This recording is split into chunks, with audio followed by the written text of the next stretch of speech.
नमस्कार सभी को। आज पता चला है कि दिल्ली पुलिस ने आम आदमी पार्टी के 3 विधायकों के खिलाफ एफआईआर का मामला दर्ज किया है। महिला का आरोप है कि विधानसभा के अंदर सभी विधायकों की उपस्थिति में उसके साथ 3 विधायकों ने छेड़खानी की। इस तरह की शिकायत उन्होंने अपनी एफआईआर में दर्ज कराई है। मैं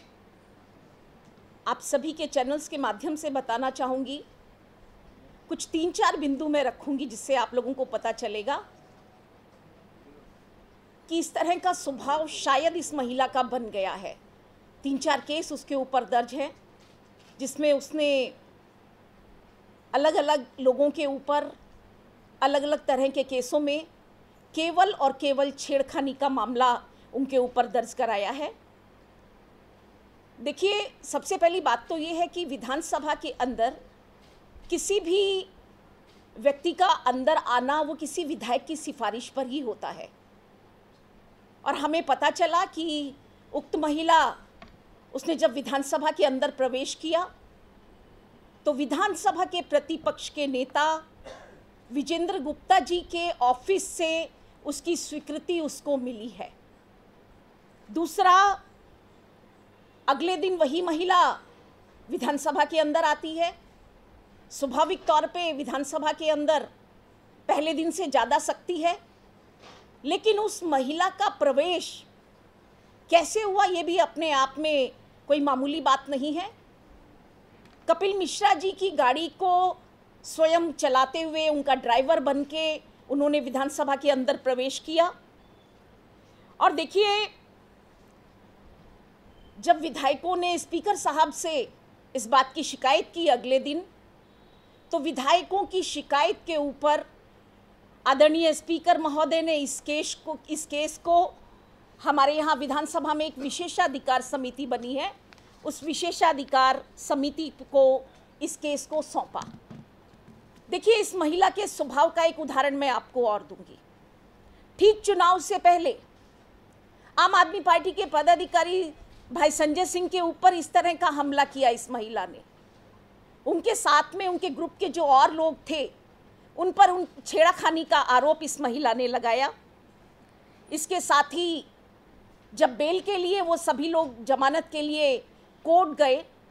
तो कोर्ट ने स्पष्ट भाषा में ये बताया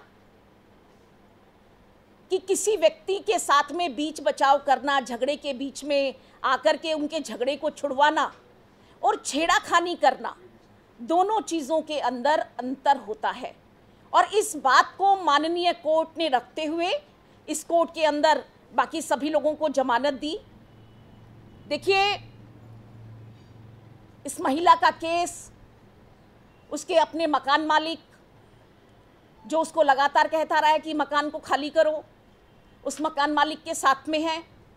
उसकी पत्नी और उसके बेटों के साथ में केस है और वहाँ भी इस महिला ने छेड़खानी का आरोप उसके मकान मालिक ने और उसके बच्चों ने लगाया। इस तरह का आरोप उन्होंने अपने मकान मालिक के ऊपर लगाया है। और इसके साथ साथ 2013 के अंदर एक एफआईआर दर्ज है 191/2013। इसके अंदर भी एक व्यक्ति जिससे इस महिला ने पैसे लिए हुए हैं, और जब जब वो व्यक्ति इस महिला के पास पैसे मांगने के लिए गया तब इस महिला ने कहा कि मैं अपने कपड़े फाड़ करके और मैं तेरे ऊपर छेड़खानी का आरोप लगा दूंगी। तो मुझे लगता है कि ये महिला जिसने आज हमारे आम आदमी पार्टी के 3 विधायकों के खिलाफ एफआईआर दर्ज कराई है, छेड़खानी का मुकदमा दर्ज कराया है, इस तरह की बातें, इस तरह का स्वभाव, ये नियति शायद इस महिला की बन गई है। मैं आप सभी चैनल्स के माध्यम से ये बताना चाहूँगी कि जिस दिन ये घटनाक्रम हुआ उस समय हम ये सामने बैठी हुई सभी महिलाएं और बाकी जो 3 महिलाएं जो अभी आपकी इस कॉन्फ्रेंस में उपस्थित नहीं हैं, हम लगभग 6 महिलाएं उस समय अपने सब साथियों के साथ विधानसभा के अंदर मौजूद थी। 5 महिलाएं हम विधानसभा के अंदर मौजूद थे और हमारी उपस्थिति के अंदर स्वाभाविक तौर पे बड़े हम संस्कारित परिवारों की महिलाएं हैं और कोई महिला चाहे वो कोई भी हो और कैसे भी हो, किसी भी नियति से हमारे सामने आए, हमारे सामने कोई भी उसके साथ में छेड़खानी कैसे कर सकता है। मैं धन्यवाद बोलूँगी आप सभी को, आप सभी ने मुझे ध्यान से सुना, शुक्रिया। देखिए, आज हम सब लोग को खुशी नहीं हो रही, खासतौर से महिला विधायक जो महिलाओं के मुद्दों को लेकर विधानसभा तक पहुंची हैं। महिलाओं की सुरक्षा को लेकर हम लोगों ने खुद एक दिन का खास विशेष सत्र बुलाकर चर्चा की। हम लोगों ने जस्टिस वर्मा आयोग की सिफारिशों पर चर्चा की। निर्भया के बाद सख्त कानून लाए गए और उम्मीद थी कि सख्त कानूनों का जो है वो उपयोग होगा और महिलाओं के लिए एक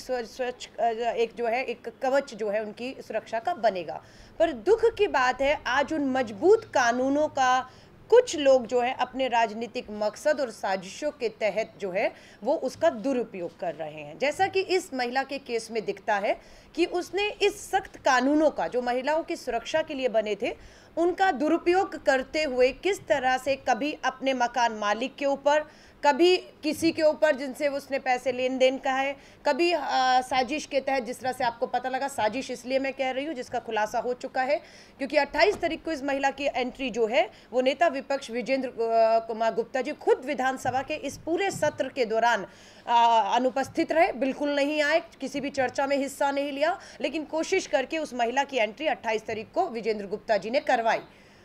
कड़ी तब जुड़ी जब 29 तारीख को अगले दिन कपिल मिश्रा जी उसी महिला को, आरोपी महिला को अपनी गाड़ी में बिठाकर दोबारा विधानसभा में एंट्री करवाते हैं। तो साफ तार जुड़ते हुए यहाँ पर आप सब देख सकते हैं कि किस तरह से बीजेपी के नेता विपक्ष के साथ मिलकर कपिल मिश्रा ने इस साजिश को रचा और इस साजिश का हमें कहीं ना कहीं अंदाजा हम महिला विधायकों को भी हो चुका था क्योंकि जिस तरीके से 28 और 29 तारीख की घटना सामने आई, बिल्कुल जिम्मेदारी के साथ, क्योंकि वो एक महिला थी और एक साजिश के तहत अंदर लाई गई थी और हमें ये एहसास था कि कहीं ना कहीं कुछ भी इस तरह के आरोप जो आज एफआईआर के माध्यम से लगाए जा रहे हैं, ये आज नहीं तो कल कुछ ना कुछ आरोप किसी विधायकों के ऊपर झूठे लगाने जा सकते हैं। उसी को अंदेशा देखते हुए बिल्कुल हम वंदना जी जो हैं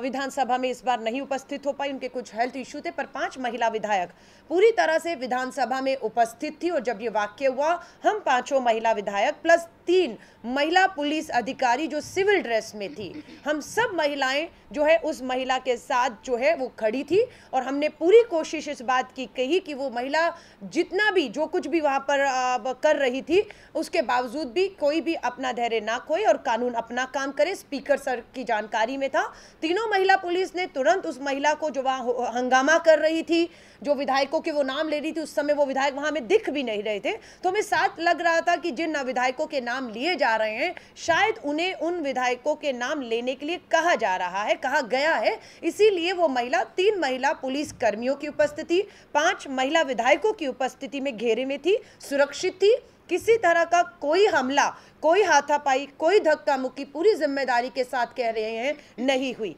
लेकिन जब वो 3 विधायकों का नाम जब वो बार बार ले रही थी तो हमें समझ आ रहा था जो वहाँ है ही नहीं कि ये एक साजिश है और जिसको नाकाम विधानसभा में पूरी तरह से कर दिया गया और बाहर आते ही पता लगा कि आगे कदम बढ़कर एफआईआर दर्ज करा दी गई है। दुख की बात है, आज की ताज़ी घटना है, एक एयर होस्टेस को शादरा में पता लगा है किस तरीके से उसका पीछा करके चाकुओं से अभी उसको गोद डाला है। पुलिस महिलाओं की सुरक्षा को लेकर कितनी गंभीर है वो दिखता है। पुलिस तभी गंभीर दिखती है, तभी कार्रवाई करती है जब वहाँ पर किसी न किसी आम आदमी पार्टी के विधायक के ऊपर कोई झूठे आरोप लगाता है। क्योंकि इससे पहले के मुकदमों भी आप देख सकते हैं कि कोर्ट ने इसी महिला के एक केस में जब संजय सिंह जी के ऊपर हमला इस महिला ने किया, कोर्ट ने बाकायदा कहा कि छेड़ाखानी और धक्का मुक्की में अंतर है, ये कहते हुए उन्हें बेल दे दिया गया। तो इसी तरह मैं कहूंगी पुलिस को झूठ और सच का जो है पहले उसको देखना है कितनी उसमें हकीकत है, क्योंकि उस समय सीसीटीवी कैमरा बिल्कुल उपलब्ध है। बिल्कुल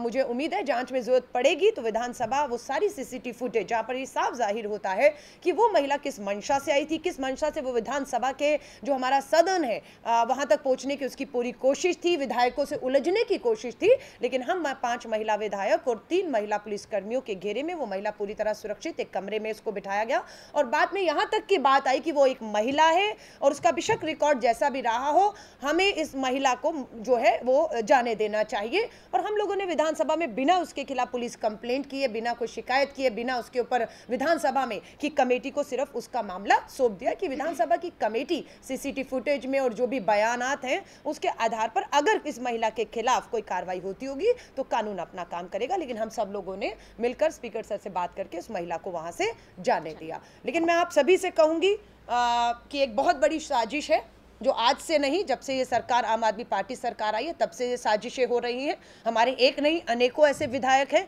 जिन पे अगर आप भ्रष्टाचार के आरोप साबित नहीं कर पा रहे या दूसरे आरोप साबित नहीं कर पा रहे तो ये आपको लगता है कि ये एक आसान तरीका खोज लिया गया है कि आप महिला